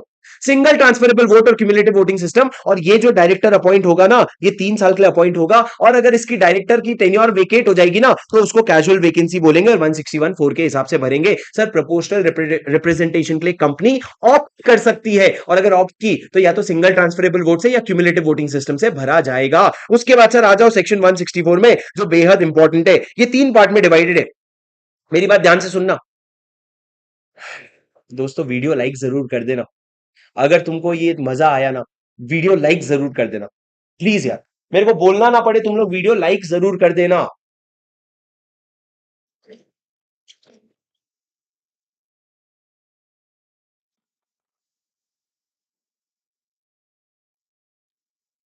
कर दोगे ना, भगवान मेरी दुआ है हर इंसान जो वीडियो लाइक करे ये वाले चैप्टर से आने वाले क्वेश्चन में उसको पूरे नंबर देना, पूरे फुल ऑन फुल। चलो अब सुनो सर, सेक्शन 164 क्या है सर, सेक्शन 164 है disqualification of a director. Sir disqualification में क्या आता है, पहले इंडिविजुअल का पॉइंट आता है सर, कौन कौन से इंडिविजुअल डिस्क्वालिफाइड है, मेरी बात ध्यान से सुनना सर। अगर आप अनसाउंड माइंड के हो गए हो, अगर आप अनसाउंड माइंड के हो गए हो तो आप डिस्क्वालिफाइड हो गए। सर अनसाउंड माइंड मतलब मेरे को राह चलते चलते किसी ने ए पागल बोल दिया तो मैं डिस्क्वालिफाइड हो गया क्या, नहीं sir, unsound mind declared by a competent court, competent court. उसके बाद सर मैंने क्या कहा, अनसाउंड माइंड के हो गए हो, या फिर अगर सर आप अनडिस्चार्ज इंसॉल्वेंट हो, अनडिस्चार्ज इंसॉल्वेंट मतलब आपके ऊपर प्रोसीडिंग चल रहा है अभी तक खत्म नहीं हुआ है। तीसरा क्या है सर, तीसरा क्या है, अगर आपका एप्लीकेशन फॉर इंसॉल्वेंसी जो है ना पेंडिंग है, अभी तक एक्सेप्ट नहीं हुआ है, एप्लीकेशन जो है वो पेंडिंग है, एडमिट होना पेंडिंग है, तो लॉ ने बोला डिस्क्वालीफाई करना, चल बात खत्म कर। उसके बाद सर मैंने क्या कहा, अगर आप कन्विक्ट हुए हो किसी ऑफेंस के लिए और उस ऑफेंस में इन्वॉल्विंग मॉरल टर्पिट्यूड और अदरवाइज, मॉरल टर्पिट्यूड हो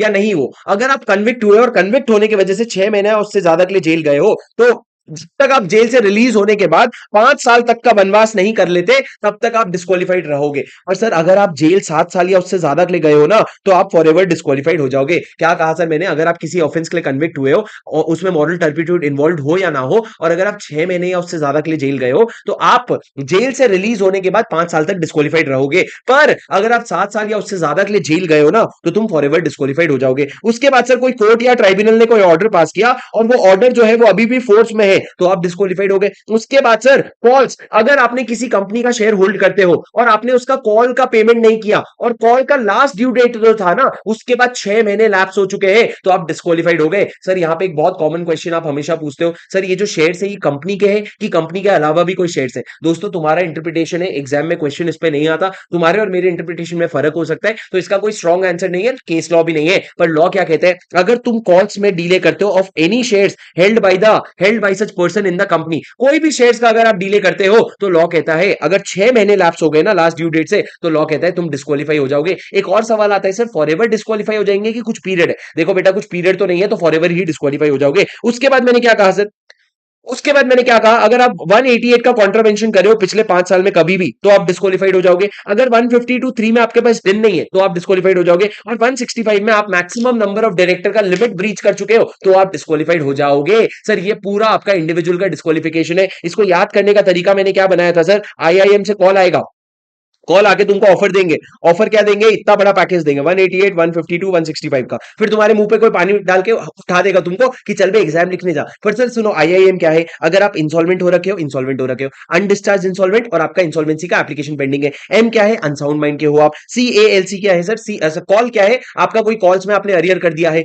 ऑफ क्या है, ऑफेंस कन्विक्ट किया है आपने या फिर ऑर्डर है ट्राइब्यूनल का। 188 का कॉन्ट्रावेंशन किया है पिछले 5 साल में, 152 में डन नहीं है, या 165 में लिमिट्स ब्रीच कर चुके हो, लिमिट्स ब्रीच कर चुके हो तो लॉ कहता है बेटा तुम डिस्क्वालीफाई हो जाओगे। उसके बाद सर सबसेक्शन 2 जो है सुपर से भी ऊपर इंपॉर्टेंट है, ये तुमको भी पता है क्योंकि तुम रिवीजन कर रहे हो। दोस्तों मेरी बात सुनो, ये क्या कहता है, अगर कोई कंपनी है जो अपना फाइनेंशियल स्टेटमेंट या फिर एनुअल रिटर्न लगातार 3 कॉन्जिक्यूटिव फाइनेंशियल ईयर तक फाइल नहीं करता, या फिर एक कंपनी है जिसने अपना डिपॉजिट में, डिबेंचर में और डिविडेंड में, डिपॉजिट डिबेंचर और डिविडेंड में डिफॉल्ट किया है, और वो डिफॉल्ट को कर रहे हुए 1 साल हो गया है, मतलब 1 साल से वो डिफॉल्ट कंटिन्यू हो रहा है, तो ये कंपनी के जितने भी डायरेक्टर्स है ना, वो उस कंपनी में रीअपॉइंट नहीं हो सकते और किसी नए कंपनी में अपॉइंट नहीं हो सकते for a period of 5 years. आप 5 साल तक के लिए अपॉइंट नहीं हो सकते किसी भी कंपनी में, रीअपॉइंट नहीं हो सकते सेम कंपनी में, और नई कंपनी में अपॉइंट नहीं हो सकते। पर सर अब ये तो डिफॉल्टिंग कंपनी हो गई, अब डिफॉल्टिंग कंपनी में अगर आप कोई नया डायरेक्टर लाओगे ना, तो लॉ कहते हैं 6 महीने तक इसको हम टच भी नहीं करेंगे, कुछ भी नहीं कर सकता वो 6 महीने तक। इसको 6 महीने तक आप इसको डिस्क्वालीफाई नहीं करोगे, पर 6 महीने के बाद भी इसके कंपनी में 6 महीने के रहने के बाद भी अगर ये डिफॉल्ट कंटिन्यू हो रहा है ना,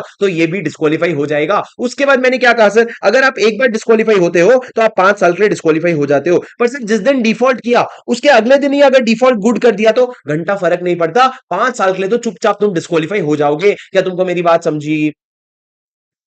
सर डिड यू अंडरस्टैंड और did you not understand? Yes sir, you did understand, this is the whole provision. Sir ये आपका पूरा का पूरा प्रोविजन है। सर पर मेरी बात सुनना सर, अगर आप डिस्क्वालीफाई हो रहे हो ना, तो डायरेक्टर को बोला गया है जब भी तू कंपनी में अपॉइंट होता है एक DIR 8 फाइल करना और बताना तू 164 सबसेक्शन 2 में डिस्क्वालीफाइड है क्या। और साथ साथ में अगर कोई डिफॉल्टिंग कंपनी हो जाती है ना, जिसने ये दोनों का डिफॉल्ट किया है, तो उसको क्या करना पड़ेगा, DIR 9 फाइल करना पड़ेगा, DIR 9 फाइल करना पड़ेगा 30 डेज के अंदर ROC को, और बताना पड़ेगा कि मेरे ये डायरेक्टर है जो डिस्क्वालीफाई हो गए हैं। सर 2 फॉर्म की बात किया गया, एक DIR 8 का और DIR 9 का। सर क्या तुमको मेरी बात समझ आ रही है भाई साहब? मैं तो बहुत मजेदार पढ़ा रहा हूं, मेरे को ऐसा लग रहा है, पर मेरे को नहीं समझ आ रहा है, तुमको समझ आ रहा है क्या? पर मैं इतने सारे प्रोविजन घुस घुस के बता रहा हूं ना कि तुमको क्या ही बताऊं मैं अब।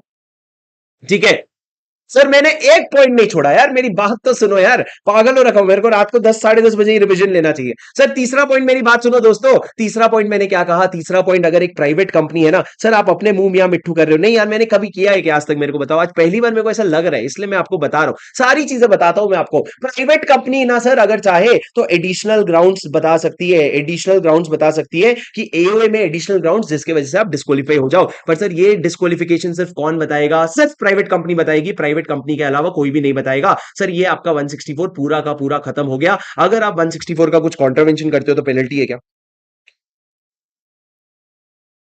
नहीं सर कुछ पेनल्टी नहीं है, बात ही खत्म हो गई पूरी। आ जाओ सर 164 के बाद 165 में। सर 165 तो बहुत सिंपल है, आपका maximum number of, 2 bar like नहीं करना गधे, 3 बार कर देना भले। मेरी बात सुनो सर, सर मेरी बात सुनो सर, 165 क्या कहते हैं, maximum number of directorship. Sir maximum number of directorship कितना होता है, तो लॉ ने कहा बेटा at any given point of time तू 20 कंपनी में डायरेक्टर बनेगा, और अगर पब्लिक कंपनी उसमें से देखे ना, तो पब्लिक कंपनी सिर्फ 10 होगी। जब तू प्राइवेट कंपनी गिनेगा ना, तो तू डोरमेंट का, जब तू 20 का लिमिट गिनेगा ना, तो तू डोरमेंट कंपनी को एक्सक्लूड कर देना, और जब तू 10 का लिमिट गिनेगा ना, तो उस प्राइवेट कंपनी को भी इंक्लूड कर लेना जो किसी पब्लिक कंपनी की या तो होल्डिंग है या फिर सब्सिडरी है, या तो होल्डिंग है या फिर सब्सिडरी है, तो दोनों भी प्राइवेट कंपनी को गिन लेना, अगर उसकी पब्लिक कंपनी होल्डिंग है या सब्सिडरी है। मतलब सर अगर एक प्राइवेट कंपनी है जिसकी कोई सब्सिडरी अगर पब्लिक कंपनी है ना, तो उस प्राइवेट कंपनी को भी तुम क्या गिन लोगे, पब्लिक के लिमिट में गिन लोगे, और 10 के लिमिट में गिन लोगे, और तब तुम मैक्सिमम नंबर ऑफ डायरेक्टरशिप निकालोगे। अब सर एक कंपनी का शेयर होल्डर अगर चाहे ना,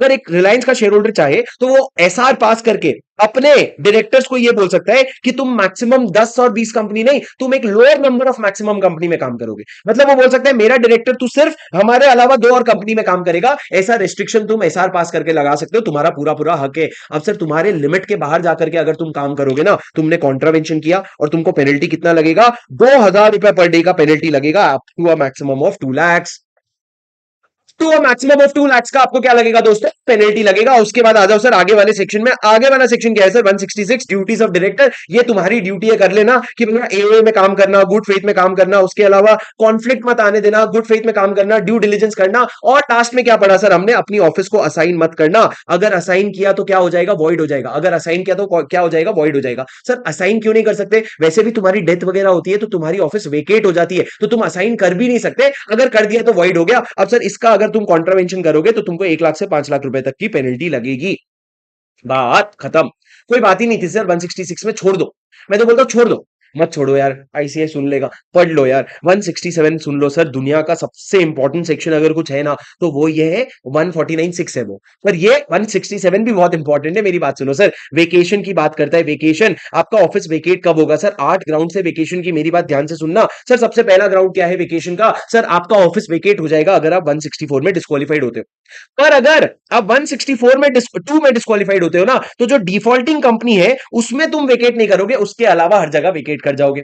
डिफॉल्टिंग कंपनी में वेकेट नहीं करोगे, उसके अलावा हर जगह वेकेट कर जाओगे। सर आपके क्वेश्चन बैंक में आपको पता है एक ट्यूबलाइट वाला क्वेश्चन है, उसके बाद सर 164 हो गया। उसके बाद मैंने क्या कहा, अगर आप 12 महीने तक लगातार बोर्ड मीटिंग अटेंड ना करो, भले तुमने लीव ऑफ एब्सेंस लिया हो या नहीं लिया हो, घंटा फर्क नहीं पड़ता, अगर 12 महीने तक कंटिन्यूअसली तुमने कोई भी बोर्ड मीटिंग अटेंड नहीं किया तो तुम्हारी ऑफिस वेकेट हो जाएगी, खाली करना पड़ेगा। सर अगर 184 के अंदर आपने कोई कॉन्ट्रावेंशन किया या फिर 184 में आपने कोई कॉन्ट्रैक्ट या अरेंजमेंट में एंटर किया और आपने अपना इंटरेस्ट डिस्क्लोज नहीं किया, तो दोनों केस में आप वेकेट कर दोगे अपना ऑफिस। उसके बाद सर मैंने कहा, अगर आप किसी ऑफेंस के लिए कन्विक्ट हुए हो और उसके लिए 6 महीने या उससे ज्यादा के लिए जेल गए हो, या कोई कोर्ट का ऑर्डर आया है जो ऑर्डर फोर्स में है, तो दोनों केस में आप क्या हो जाओगे सर, आपका ऑफिस वेकेट हो जाएगा। सर अगर आप सेक्शन 169 में रिमूव कर दिए गए हो, निकाल दिए गए हो, और लास्ट सर आप डायरेक्टर इसीलिए बने थे क्योंकि तुम एसोसिएट सब्सिडरी या होल्डिंग कंपनी में एम्प्लॉय थे, अब सर तुम यहां पे एम्प्लॉय करना ही सीज कर गए हो, तो यहां पे डायरेक्टर बन के क्या करोगे। सर मैंने आपको रिलायंस इंडस्ट्री और रिलायंस जियो वाला एग्जांपल दिया था,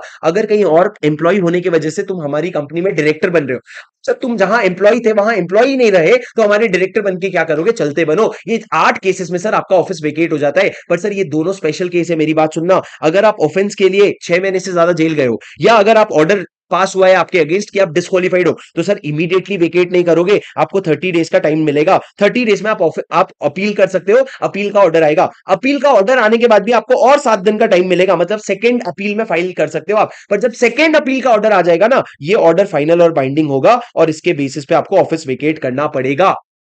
सर ये जो अपील वाला प्रोविजन है ना, 30 दिन का 7 दिन का, दो अपील वाला, ये सर 167 में, 164 में ये प्रोविजन नहीं है बाबा, 164 में ये प्रोविजन नहीं है। क्या तुमको समझ आया सर? सर ये आपका 167 था। अब मेरी बात सुनो, आपको अपना ऑफिस वेकेट करने के लिए क्या अपॉर्चुनिटी ऑफ बीइंग हर्ड मिलेगा ना बाबा, जैसे ही अपॉइंटमेंट हुआ, जैसे ही आपने गलती की, वेकेट हो जाएगा। सर क्या बोर्ड इनमें से कोई भी ग्राउंड्स को वेव कर सकते हैं? वेव करना मतलब क्या, क्या ये बोल सकते हैं कोई बात नहीं, 12 महीने अटेंड नहीं किया, हम माफ कर रहे हैं? नहीं सर, बोर्ड ये ग्राउंड्स को वेव नहीं कर सकते। उसके बाद सर मेरे को एक बात बताओ, सर अगर सारे के सारे डायरेक्टर एक साथ वेकेट कर गए तो क्या होगा? तो सर या तो प्रमोटर टेक ओवर करेगा, या फिर सर सेंट्रल गवर्नमेंट जो है ना, वो minimum number of directors appoint करेगा, या तो प्रमोटर ध्यान देगा या सेंट्रल गवर्नमेंट अपॉइंट करेगा, पर आपका इस तरीके से चलता रहेगा। पर सर अगर आपका ऑफिस वेकेट होने के बाद भी अगर आप कंटिन्यू कर रहे हो, तो आपको पेनल्टी लगेगा 1 लाख रुपए से 5 लाख रुपए का। 1 लाख रुपए से 5 लाख रुपए का। बस सर 2 सेक्शन और खत्म हो गए। थक क्या गए हो, पागल हो गए हो क्या? सर देखो 168 क्या है, मेरे को एक बात बताओ, मेरे को 168 क्या है sir? 168 talks about resignation. Resignation बहुत सिंपल है सर, अगर एक डायरेक्टर चाहे तो रिजाइन करेगा, कंपनी को नोटिस देगा रेजिग्नेशन का। सर जैसे ही कंपनी को रेजिग्नेशन का नोटिस आएगा, कंपनी 4 चीजें करती है। कितनी चीजें? 4 चीजें करती है। सबसे पहले सर बोर्ड जो है उसका नोट लेगा, एक बार लिख लेगा। दूसरा, बोर्ड अपने वेबसाइट में पब्लिश करेगा। तीसरा, अपने बोर्ड के रिपोर्ट में भी डालेगा, अगला जो भी बोर्ड का रिपोर्ट बनेगा। और साथ में आरओसी को इंटीमेट कर देगा सर 30 डेज के अंदर। सर कौन से फॉर्म में इंटीमेट करोगे? DIR 12, जिसमें तुम्हारा अपॉइंटमेंट हुआ था ना बेटा, तुमने जिसमें कंसेंट भेजा था, उसी में तुम्हारा रेजिग्नेशन भी भेजेंगे। DIR 12 में रेजिग्नेशन भेजेंगे। अब सर उसके साथ साथ अगर रीजन आया तो रीजन बता देना, बट डायरेक्टर कभी कभी सीधा सीधा भी आरओसी को जाके रीजन बता सकता है DIR 11 फॉर्म फाइल करके। सर ये DIR 11 ऑप्शनल है, पर जिस दिन तुमने नोटिस भेजा ना, उसके 30 डेज के अंदर ही तुमको आरओसी को DIR 11 फाइल करना होगा, अगर अगर आप फाइल करना चाहो तो। अगर आप फाइल करना चाहो तो सर, अगर किसी का वेकेट हुआ, अगर किसी का ऑफिस वेकेट हुआ, तो क्या वापस से उसका अपॉइंटमेंट कर सकते हैं? तुम कर सकते हो, लॉ में ऐसा कोई डिस्क्वालिफिकेशन नहीं है। सर अगर आपका ऑफिस वेकेट हुआ, मान लो क्योंकि आपने 12 महीना बोर्ड मीटिंग अटेंड नहीं किया, तो उसके तुरंत ही बाद अगले जनरल मीटिंग में आप अपॉइंट भी हो सकते हो। पर आपको करेंगे क्यों अपॉइंट? शेयर होल्डर अपॉइंट थोड़ी होने देंगे आपको। सर वापस आ जाओ, आपको DIR 11 फाइल करना ऑप्शनल है। DIR 11 मैंने आपको क्लास में दिखाया था, उसमें आपको रीजंस बताने पड़ते हैं कि हम क्यों छोड़ करके गए हैं। अब मेरी बात ध्यान से सुनना, यहां पे सर DIR 11 फाइल करने के लिए आपको DSC लगता है, डिजिटल सिग्नेचर लगता है। तो सर ये फॉरेन डायरेक्टर क्या करेगा? अगर कोई बाहर का डायरेक्टर है, उसकी इच्छा है मेरे को DIR 11 फाइल करना है, तो वो क्या करेगा? सर अगर उसकी इच्छा है ना, तो वो सबसे पहले ये देखेगा कि DIR 12 फाइल हो गया। अगर DIR 12 फाइल हो गया है ना, तो वो किसी और डायरेक्टर को अथॉरिटी दे करके या किसी CS को अथॉरिटी दे करके अपने बिहाफ में DIR 11 फाइल करवा सकता है। पर सर कब फाइल करवा सकता है किसी और को अथॉरिटी देके? Only and only if DIR 12 has been filed. तो सर अगर एक फॉरेन डायरेक्टर है, तो वो DIR 12 फाइल होने के बाद किसी और को अथॉरिटी देकर के DIR 11 फाइल करवा सकता है। सर इस तरीके से आप अपना रेजिग्नेशन दोगे। मेरे को ये बताओ, रेजिग्नेशन इफेक्टिव कब होगा? इफेक्टिव होगा जिस दिन आपका रेजिग्नेशन डिलीवर हुआ, या जो डेट आपने नोटिस में मेंशन किया था, विच एवर इज लेटर। जो डिलीवर जिस दिन हुआ, या डेट आपने जो मेंशन किया था नोटिस में, विच एवर इज लेटर। अब सर मेरे को एक बात बताओ, अगर कंपनी रेजिग्नेशन एक्सेप्ट करने से मना कर दी तो कोई फर्क पड़ेगा क्या? नहीं सर, कोई घंटा फर्क नहीं पड़ेगा, कंपनी के एक्सेप्टेंस की कोई जरूरत नहीं है।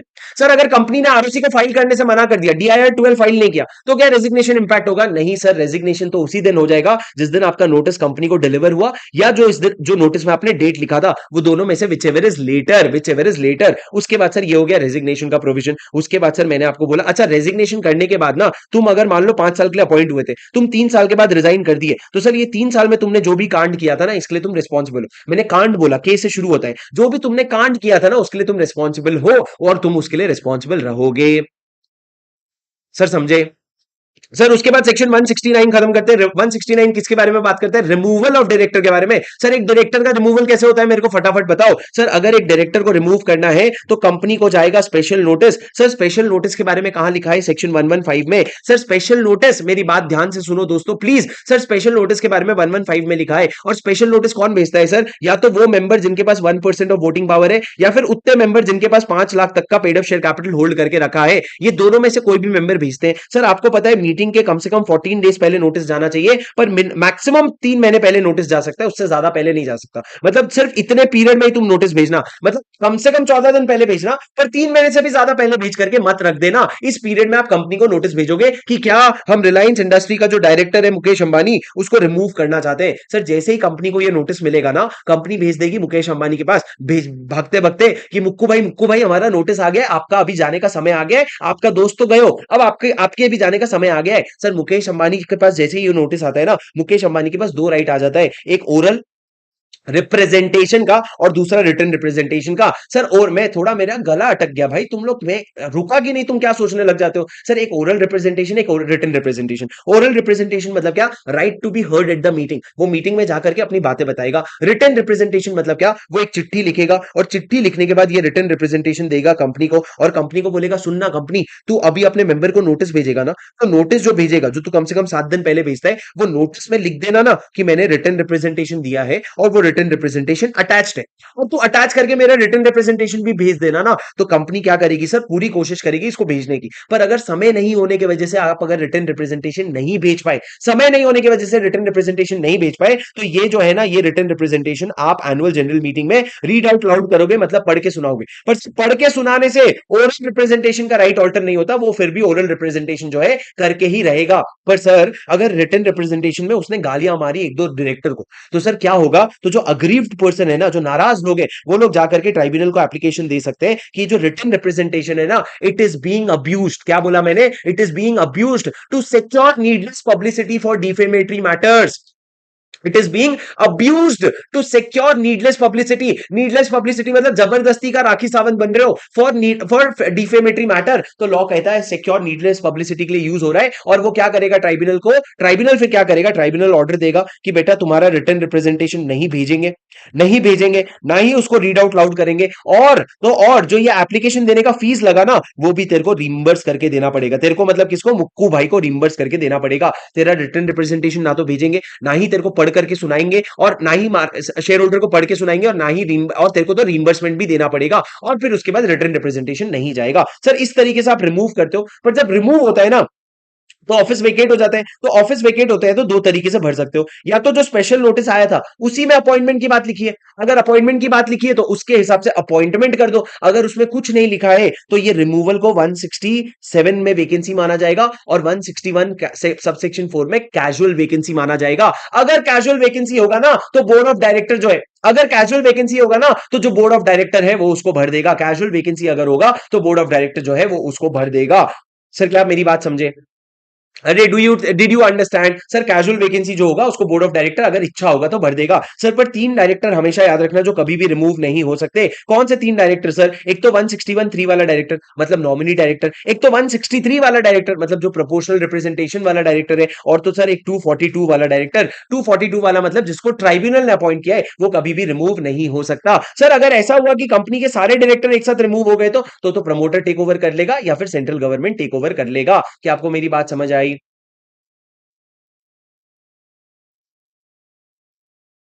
ओ भाई साहब, सर सबसे बड़ी बात, सर जब जनरल मीटिंग होगा ना, तो जनरल मीटिंग में रिमूवल के लिए ओआर पास होगा, ओआर पास होगा। पर अगर एक इंडिपेंडेंट डायरेक्टर जो री अपॉइंट हुआ है, इंडिपेंडेंट डायरेक्टर जो री अपॉइंट हुआ है, उसको अगर रिमूव करना है ना, तो आपको एसआर पास करना पड़ेगा। सर हर इंडिपेंडेंट डायरेक्टर नहीं, वो इंडिपेंडेंट डायरेक्टर जो री अपॉइंट हुआ है, उसको रिमूव करने के लिए एसआर पास करना पड़ेगा। तुमको मेरी बात समझी गया?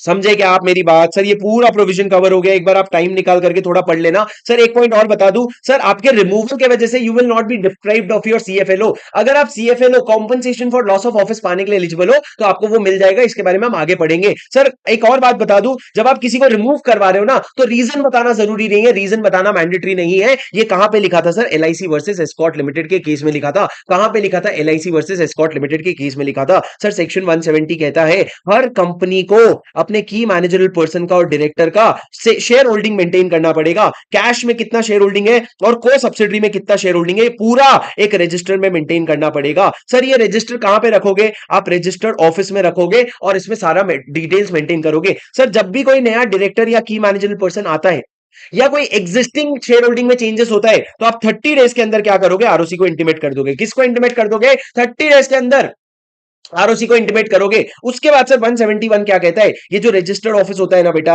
171 क्या कहता है? ये जो सॉरी ये जो रजिस्टर होता है ना, ये रजिस्टर शेयर होल्डर के इंस्पेक्शन के लिए अवेलेबल रहेगा।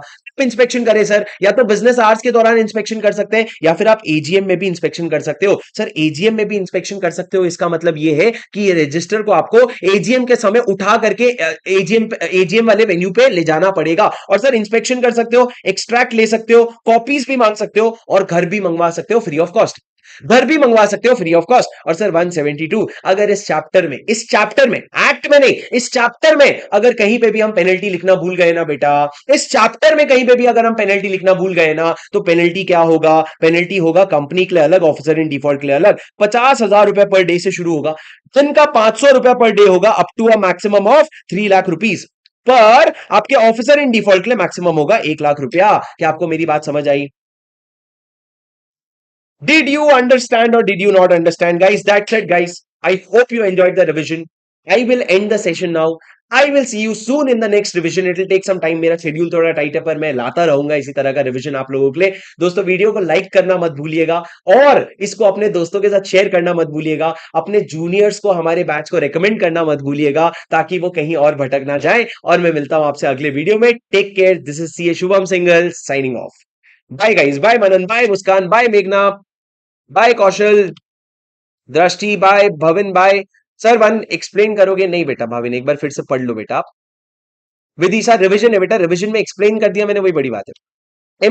एमसीक्यूज बने हुए दिपेन, वो आप ऑलरेडी देख सकते हो। चलो बेटा। नहीं बेटा, रिवीजन हमारा क्लासेस के साथ होगा। यहां मैं देखता हूं ऑलरेडी वीडियोस डले हुए, आप और भी वीडियोस देख सकते हो। चलो guys, take care, bye bye, see you.